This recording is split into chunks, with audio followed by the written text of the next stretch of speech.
ce qui s'est exprimé en Catalogne, et nous avons été, je crois, les premiers sous la plume de Ludovic Lamand à essayer de le faire comprendre, y compris à une partie de la gauche française qui ne le voyait pas, et beaucoup plus complexe qu'un nationalisme qui serait fermé, qui serait d'exclusion.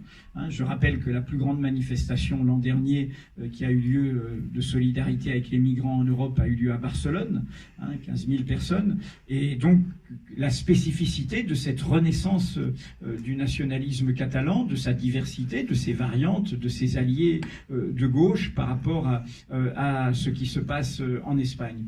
Et de ce point de vue, depuis le début, nous avons dit qu'on ne règle pas des différends politiques en criminalisant le différend politique et en, du coup, faisant et c'est un drame pour l'Europe aujourd'hui de se dire qu'un désaccord politique sur l'avenir de l'État espagnol et sur la façon d'organiser son futur et la place de la Catalogne dans cet État se traduisent par des emprisonnements fermes, alors qu'il s'agit de désaccords politiques, de désaccords d'opinion profondément.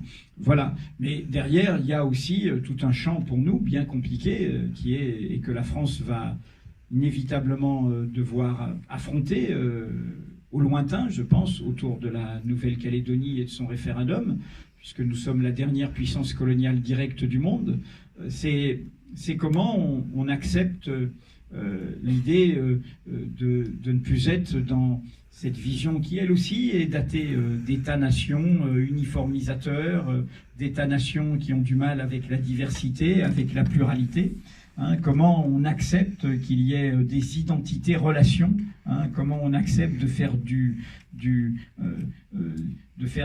d'accepter de faire du un avec du pluriel, comment on accepte, et je parlais de la Nouvelle-Calédonie parce que vous allez voir cette question cet automne, il me semble évident qu'au XXIe siècle, la Nouvelle-Calédonie a le droit légitime d'avoir sa souveraineté, de faire son chemin, ce qui n'empêche pas que nous inventions une relation avec la Nouvelle-Calédonie, que nous inventions un lien, puisque nous parlons la même langue, puisque nous avons une histoire longue, tragique, douloureuse, y compris il n'y a pas si longtemps que ça, en 88. Mais voilà, et là on va voir si nous sommes capables d'inventer cette façon de nous projeter sur le futur et de ne pas uniquement être dans cette vision uniformisatrice de grands ensembles qui ont du mal avec le pluriel et le divers.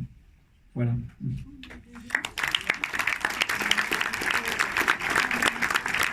Merci beaucoup, monsieur Benet.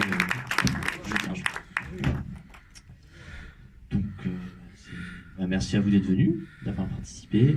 On n'a pas pu tous s'exprimer. Il y a encore. Alors, bon, on peut encore discuter, mais après, je crois que monsieur Plenel, par contre.